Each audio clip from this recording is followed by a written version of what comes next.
Good afternoon everybody and welcome to today's webinar. I'm Ollie and today we're going to be running through the all new call-off functionality in Prima.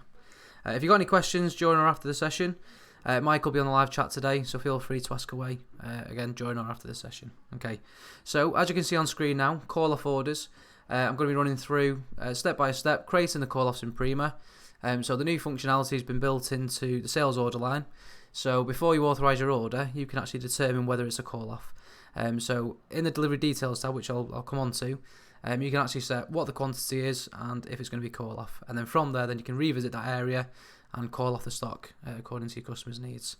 Okay, tips on managing existing call offs, so how to find call off orders in Prima where they would be sitting, and then how to call off the quantities, so actually physically making the changes once you've actually set up your call off. And the options behind that as well. Okay, so if I switch on to the live screen, I'm going to run through how you actually create a call off in Prima in the sales order screen. Okay, so once you're in Prima, you go into SOP and orders, and then into your order. So if you're creating a new one, it'd be new record, sales order, and then generate your order that way. Okay, so I've pre-created one of my orders. So as you can see here, this is what I've created today, and I've added a line onto the order. So you go to your line entry, type in your code, save it onto your order. Okay, so you actually go into the sales line on the order, and then at the bottom here you've got this delivery details tab here. So this is the new functionality that's been added in. So as you can see, there's this call off area over here determining whether it is a call off, but what actually sets that to yes or no is this tick option here. So if I tick that and save the sales line, that then marks this item as a call off order. Until I actually authorise that, nothing will happen, but by ticking that option and authorising, that's then when I can come back into here and actually call off the stock against the item. Okay, so with that being ticked now, and if I was to hit authorise, you've now got this option over here, call off quantity. So as you can see, I can then type in there and say, actually, it's been a week, the customer's called up and said, yeah, let's have 20 more of that product. I can type in 20 into there and hit call off. When I click call off, that then releases 20 quantity. Depending on whether you've got stock or not, it'll put it into requirements, or it'll automatically allocate and go through to your dispatch notes. Okay, so in terms of actually invoicing your customers, the process I've just followed there in terms of setting that call off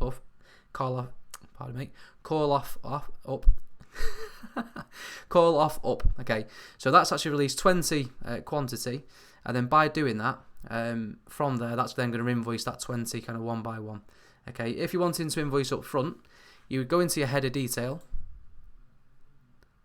and you've got this option here for invoice and authorization.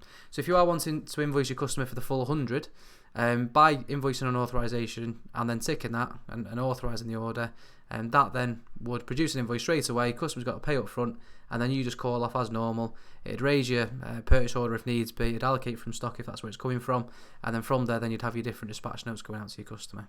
Okay, so that's actually setting up the call off then. So just to recap that, it's in your delivery details, you tick call off order, and then when you authorise that, you've got the option within here to actually manage the call off. So you can actually go into there and say, yeah, the next call off is going to be a further 20, or it's going to be 40 as an example. So I'll just do 40, call off that, and that then would add an extra entry into there. So as you can see, so far I've called off 20 and I've called off 40, and it'd also be stamped with the dates as well if you were doing this obviously the day after, the week after, the month after. And what you can see there is what's the call off remaining. So this is the one where it says yes and what the quantity is there. So you can then see your call off quantity. Okay. So if you're in Prima and you're wanting to see what call off orders I actually have outstanding, what you can now do is from your sales order lookup, if you extend the search criteria here, you've got this option for has call off. So you'd set that to Y, run a search, and that then would pull through all of the call off orders. You can go one step further now. Well, you could do this previously, but what you can do now as well is click on your lines, run your search, and then within here, then you've got all your call off lines in there. So as you can see, there's that punch bucket I've just added onto my order, and what's the call off quantity remaining on there as well. And you can actually see there's another field for quantity invoiced as well, so you can see if it's been invoiced up front or if you're invoicing as and when you're kind of managing that order. So you can see all that information on the screen, and with these grids as well, you can, I guess, drag and drop them to what you're wanting to see. So if you are managing this for call-offs, you probably want this call-off quantity from the right-hand side, which is kind of putting at system level over onto your left-hand side. So you've got all that kind of easy on the eye and easy to see as well. Okay, so from there then, if I wanted to say for my paper, which is probably most likely going to be for rather than punch pockets, you'd click into your products, same process again, in your delivery details, right, this one I've got 60, customer said they want another 20, hit 20, call off, and that releases a further 20. So this is just going into your requirements, or it's allocating from stock if you've got that, and going through the system that way. Okay.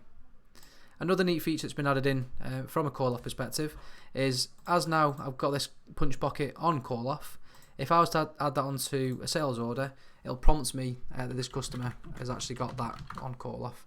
So what I'll do, I'll create a test sales order. Okay, and then the automated routine for the voucher codes, putting in that chocolate product, well, I'll just ignore that for now. And then if I enter in KF24001, run a search, and then as you can see now, there's this new button here for call off available.